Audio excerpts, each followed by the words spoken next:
Sebelumnya, Assalamualaikum warahmatullahi wabarakatuh. Ketemu lagi dengan saya.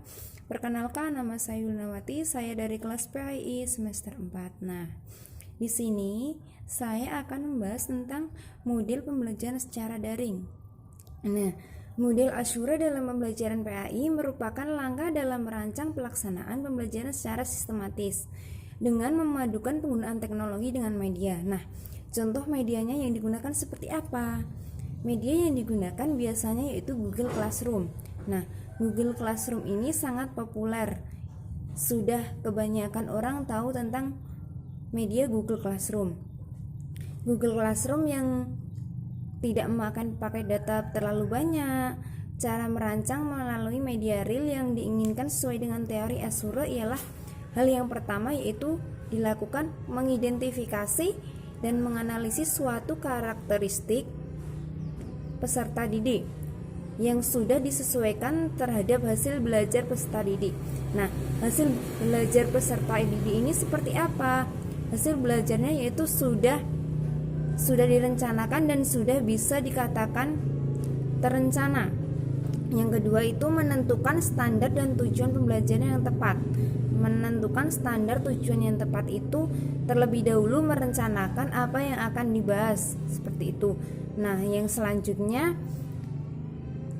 tujuan pembelajaran yang tepat itu yaitu dilakukan dengan cara memilih pembelajaran sesuai dengan kemampuan dan teknologi yang dimiliki. Contohnya, ketika kita melakukan pembelajaran, kita harus menekankan seperti apa ya kemampuan kita, seperti apa media yang harus digunakan untuk pembelajaran daring seperti ini, guna menentukan materi yang akan disampaikan, melibatkan peserta didik dan pendidik dalam penggunaan teknologi, agar peserta didik tersebut itu dapat mencapai tujuan pembelajaran yang diinginkan. Dan terakhir yaitu tahap evaluasi dan tahap revisi. Tahap evaluasi dan tahap revisi ini kita dapat menyimpulkan bahwa evaluasi apa yang perlu dievaluasi dalam pembelajaran daring seperti ini. Contohnya yaitu evaluasi tentang penggunaan media pembelajaran, yaitu evaluasi meminimalisir penggunaan pakai data, penggunaan jam pembelajaran. Nah, seperti itu. Yang kedua yaitu simpulan dari semua yang sudah saya bahas di awal tadi, yaitu pernyataan tentang penjelasan di atas yaitu mengarah pada suatu prinsip dalam pengembangan suatu media pembelajaran.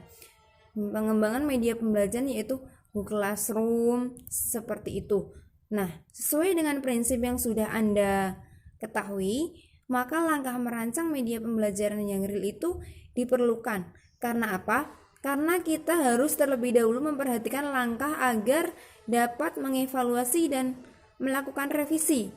Kekurangan kita itu sampai mana, kelebihan kita itu sampai mana. Nah, dengan cara tersebut kita dapat mengevaluasi kekurangan kita. Karena model Ashura ini kita mempunyai tujuan untuk membentuk pendidikan dan melakukan kegiatan pembelajaran untuk menganalisis, menentukan dan melakukan kegiatan pembelajaran untuk menganalisis dan menentukan suatu tujuan. Contohnya memilih dan penggunaan media, teknologi seperti apakah yang perlu kita gunakan di saat pembelajaran daring seperti ini. Bagaimana cara membuat peserta didik itu tertarik dengan pembelajaran yang sudah kita ampu. Contohnya harus menggunakan trik apa, seperti itu. Nah, beberapa kegiatan yang akan dilaksanakan. Jadi suatu prinsip efektivitas itu berperan sangat penting dalam pembelajaran, supaya dalam melakukan pembelajaran model Ashura ini kita bisa belajar seperti apa yang diinginkan sesuai dengan pembelajaran seperti saat pembelajaran offline atau tatap muka. Mungkin itu yang dapat saya sampaikan, kurang lebihnya saya mohon maaf. Sekian, terima kasih. Wassalamualaikum warahmatullahi wabarakatuh.